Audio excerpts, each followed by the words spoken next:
Salut tout le monde et bienvenue dans cette nouvelle vidéo Lego Brick Actu hashtag 182, les vidéos dans lesquelles on découvre l'actualité chaude et brûlante de notre brique danoise préférée.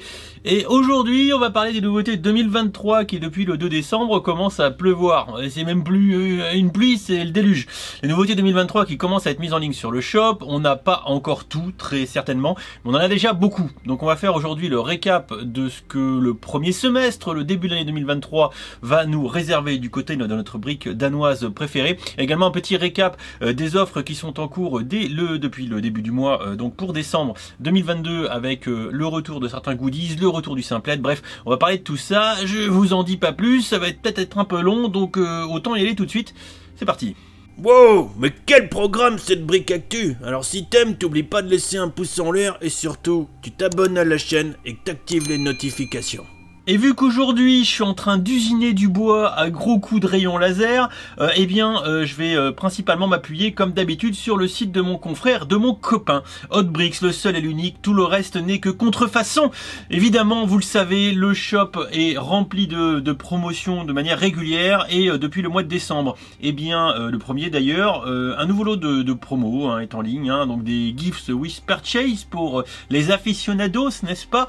Et donc, qu'est-ce que le mois de décembre nous réserve en plus du week-end VIP et du week-end du Black Friday qui est déjà passé? Eh bien le retour, puisqu'il s'était arrêté après le Black Friday, du cadeau pour la Tour Eiffel, le petit appartement de Monsieur Gustave qui est ici, qui est offert durant le mois de décembre si vous achetez la tour. Également retour du simplet V2, plus coloré que celui de 2021. Là par contre, faut encore lâcher 200 balles pour le simplet de V2. On va avoir d'autres petits goodies, on va dire un peu moins intéressants, comme le petit polybag du train de Noël ou encore un petit polybag de vrac, etc. Donc bon voilà, j'ai envie de vous dire, on passera largement. Par contre, ce qui va être un petit peu plus chiant, c'est que dans le lot des nouveautés, des cadeaux qui sont toujours offerts, j'ai vérifié avant de tourner la vidéo, on a le Santa's Workshop des 150 € qui est ici, qui est une belle petite boîte et qui va compléter le précédent Gift with Purchase qui était offert pour le week-end VIP et le Black Friday. Pour ceux qui se posent la question, c'est celui-ci. Voilà, donc moi je l'ai eu en 2 exemplaires parce que j'ai fait 2 grosses commandes, le Titanic pour le week-end VIP et ensuite j'ai acheté la Tour Eiffel pour le week-end du Black Friday, évidemment. Voilà, donc j'en offrirai une, bien évidemment. Voilà, donc ça c'est le petit récap des promos qui sont en cours actuellement, tant qu'elles durent, tant qu'il y a du stock sur ce mois de décembre. Ce serait con de pas en profiter, et puis Lego va pas se priver de vider le peu d'argent qui reste dans le porte-monnaie. Voilà, oubliez pas de payer le loyer et oubliez pas évidemment de faire les cadeaux pour les amis, la famille, tout ça. Côté nouveauté, on commence en beauté.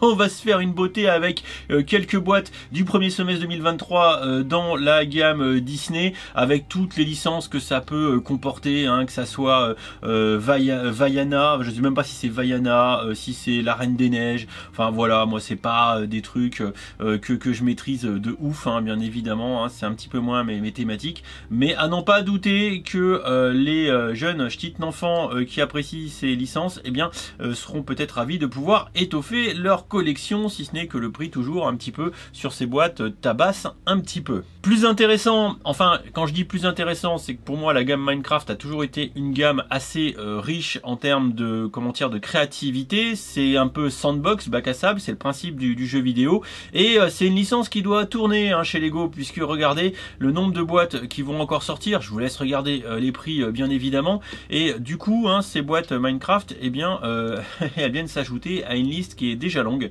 Il y a déjà beaucoup de boîtes et moi j'aime toujours un petit peu ces boîtes avec des petites fonctionnalités, avec les boîtes en forme de renard, en forme de lapin, en forme de ce qu'on veut. Bref, c'est du Lego dans toute sa splendeur. Et si vous êtes en plus fan de l'univers vidéoludique, celle-ci avec l'épée en diamant, si je dis pas de bêtises, franchement c'est stylé. Voilà, ici on a une boîte panda, tiens, ça change. Ouais, franchement c'est toujours, je trouve, assez inspiré. On a ensuite toujours une gamme pareil qui fait la part belle à la créativité, c'est la gamme Creator 3 en 1, avec 2 boîtes qui sont visiblement ajoutées et 2 boîtes qui, on va le regarder juste après avec d'autres photos, fait la part belle aux techniques de construction. Et à 20 et à 30 balles, j'ai envie de vous dire qu'on devrait pas trop se faire rouler dans la farine ici, avec un beau lapin en brick build qui, je trouve, est plutôt pas mal bien fait, vraiment. Et ici le petit la petite cabane à oiseaux, hein, regardez un petit peu, qui je trouve est là encore plutôt pas mal faite, toujours avec des builds alternatifs qui sont relativement réussis pour des boîtes à pas trop cher.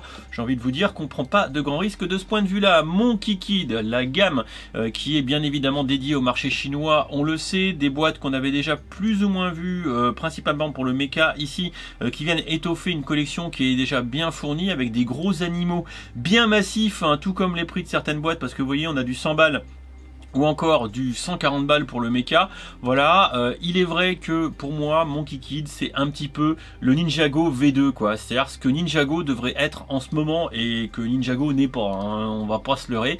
Voilà, donc c'est assez créatif, ça se renouvelle un petit peu quand même si vous le voyez avec les avions etc, on peut ne pas s'empêcher de penser à Ninjago, mais là regardez la grosse monture en éléphant avec lance-roquette, franchement c'est plutôt assez stylé, et bien sûr pardon, toujours une grosse dose de mecha, avec ici le mecha du Monkey Kid qui est plutôt badass, hein, tout comme son prix d'ailleurs. On avait passé en review la première version, c'était quand même plutôt pas mal. La gamme Brickheads qui fut un temps était menacée mais ne l'est vraiment plus tant les boîtes se renouvellent et se succèdent, surtout les boîtes sous licence, avec ici un Tusken Raider dans la gamme Brickheads. Il est plutôt pas mal fait et il sera mien forcément puisque je suis de ceux qui collectionnent les Brickheads. Voilà, hein, une petite boîte à 10 balles, ça engage à pas grand chose, ça remplit les étagères pour prendre la poussière, bref le combo gagnant, vous vous en doutez. On continue avec un reveal, hein, mais ça a été plus ou moins leaké je crois par une enseigne, je sais plus laquelle, JB Spielwaren je crois, enfin je sais plus, mais on s'en fout.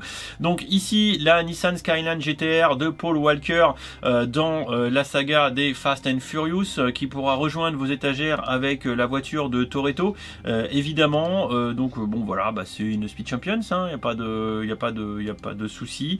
Et ça fera également plaisir à ceux qui sont fans de la licence, et vous avez même un petit peu la petite bouteille de noces là pour écoutez, grimper aux arbres avec la voiture. On continue avec la gamme City, l'un des fers de lance pardon de Lego, puisque vous le voyez là encore on ne joue pas dans la même cour en termes de sortie.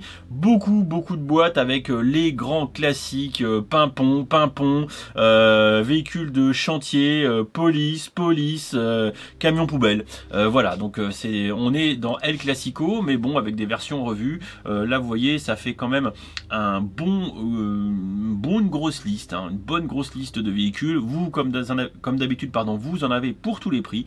Voilà, et on va regarder un petit peu les visuels de ces produits, toujours un peu des stunts, un peu déjantés, voilà, mais attention, hein, ça reste régulièrement pas très longtemps dans les magasins, les stunts, hein, j'ai l'impression qu'il y a un roulement qui est assez fort, voilà. Bon, moi j'aime bien les véhicules, hein, ça se renouvelle un peu, mais bon, hein, je dois quand même avouer que ça devient vite un petit peu répétitif, hein, quand même, hein. Voilà, on continue avec la gamme technique, avec des nouveautés, bien sûr, des nouveautés qu'on avait déjà vues, dont la Bugatti Bolide, que je trouve, je dois vous avouer, assez quelconque, tout comme ces différentes boîtes, à l'exception peut-être du petit camion Ben ici que je trouve un petit côté mignon. Pour le reste, voilà, le bolide ici ne me font pas de rêve, et puis le reste je trouve ça un peu fadasse, à part ce petit camion pour lequel je trouve un petit côté mignon. Le reste c'est somme toute assez succinct, voilà, mais bon c'est des boîtes qui sont en général pas trop chères, donc qui permettent de s'amuser un petit peu à moindre coût. On continue avec les nouveautés Marvel qui sont en deux parties. Donc William avait fait un article complémentaire, celui-ci pour la mise en ligne de 3 mecs qui viennent s'ajouter à la collection Marvel. On a Hulk, on a ici Rocket et bien sûr Thanos. Alors bon, ces formats de mecha, je suis pas fan moi, parce que ça fait un gros corps avec une petite tête et je suis pas convaincu. Je suis vraiment pas convaincu. Bon, à force, ça commence à en faire beaucoup, hein, mais je suis quand même pas convaincu par ce format, si ce n'est que c'est de la jouabilité, que c'est pas trop cher, puisqu'on est à 15 balles pièce, et que ça se fera surtout de plaisir aux plus jeunes. La vraie vague d'annonces qui a été faite, du coup, le premier autour de la gamme Marvel, et bien c'est des nouveautés à venir pour le début d'année. Alors, Marvel, c'est toujours pareil, enfin, ceci dit, Lego, on pourrait généraliser, à savoir l'éternel recommencement. On a ici 4 boîtes qui sont annoncées, de 24, 34, 49 et 100 balles pour une énième version du Quinjet. Je suis assez fan, hein, du MCU et du Quinjet, mais je vois pas trop ce qu'il apporte de plus que les présentes versions, si ce n'est qu'il a un stand. Pourquoi pas, voilà. Donc puis bon, hein, Infinity War, l'Infinity Saga, c'est quand même un peu plus derrière nous maintenant. Bon, pourquoi pas, mais je pense que le côté timing avec les films, le décalage et tout, voilà. Surtout que Marvel, ça continue, hein, c'est pas comme Star Wars et Harry Potter où pour l'instant c'est fini et où tu ne peux faire que des boîtes sur le passé. Bon, Marvel, tu pourrais peut-être plus tabler sur le présent, mais bon, ou le futur, mais j'en sais rien. Voilà, on a ici une boîte de Miles Morales versus Morbius. La voiture est sympa, mais j'ai pas la référence, sincèrement, et je pense que la majorité des gens non plus, très certainement. Donc, je vous avoue que là, est-ce qu'il est intéressant de mettre des sous dans une boîte sous licence pour une référence qu'on n'a pas forcément? Le Ghost Rider, que je trouve relativement dégueulasse. Pourquoi? Eh bien parce que il souffre du défaut dont j'ai parlé tout à l'heure des mechas, à savoir un gros corps et une toute petite tête. Bah oui, donc voilà, la tête elle est minifigure scale, donc à l'échelle de la minifigurine, et il a un corps qui est 10 fois plus grand. Donc bon, moi je veux bien, mais bah, je trouve pas ça, voilà, enfin non, c'est le mecha, parce que vous avez la figurine qui se détache, mais bon, c'est un habillage pour mettre la figurine sur la moto. Bon, pourquoi pas, hein. Bon, après les gamins je pense qu'ils vont jouer, hein. Et enfin, puisqu'on a toujours une version d'armure de Hulkbuster tous les 4 matins, on a la énième version qui est cette fois-ci la version playset de l'armure Hulkbuster qui est utilisée à la fin d'Infinity War quand Bruce Banner arrive pas à se transformer en Hulk et qui fait ce qu'il peut pour se fighter de manière assez misérable aux côtés de ses copains. On terminera avec les premiers visuels des nouveautés Ninjago pour 2023, où là encore c'est l'éternel sans fin recommencement, avec de la petite voiture comme d'habitude, du petit mecha comme d'habitude, de l'espèce de monture bizarre, en l'occurrence des dragons comme d'habitude, de la moto comme d'habitude, hein, on est d'accord, de l'avion qu'on a déjà vu 36 fois comme d'habitude, du mecha comme d'habitude, on est d'accord. Bon, celui-ci le design est pas inintéressant, hein. Il me fait penser un peu à un Eva d'Evangelion, hein, un petit côté un petit peu, voilà. Le gros dragon ici, bon, qui est pas mal, il n'y a pas de souci, mais bon, ça fait pas preuve d'une méga originalité, si ce n'est qu'ils essayent de faire du 2 en 1, à savoir du Creator, mais bon, le modèle alternatif, voilà quoi. Et enfin, le seul truc un peu original, c'est une espèce de caisse de vrac Ninjago. Bon, pourquoi pas, hein, j'ai envie de vous dire, ça vous fera au moins une caisse de rangement. Pour terminer, vous pouvez aussi voter pour le set que vous voulez voir sortir par Lego dans la thématique Donjons et Dragons. J'ai plus accès, comment dire, à toutes les propositions qui ont été faites. Je comprends pas d'ailleurs, parce que j'ai regardé, a priori ça avait pas mal winné sur le forum, et a priori il y a quelques pépites. Et là actuellement il reste 5 proposition, voilà, voir ce que Lego va prendre. J'ai pas trop d'avis pour être honnête, on verra un petit peu ce qu'il en sortira. Pour terminer, pour ceux qui les ont vus ou pas vus, il y a des rumeurs du retour de la gamme Seigneur des Anneaux, enfin de produits sous licence Seigneur des Anneaux pour le début de l'année. Je ne me prononcerai pas sans la présence de mon avocat, bien évidemment, enfin de mon avocate, en l'occurrence, Oxane, bisous.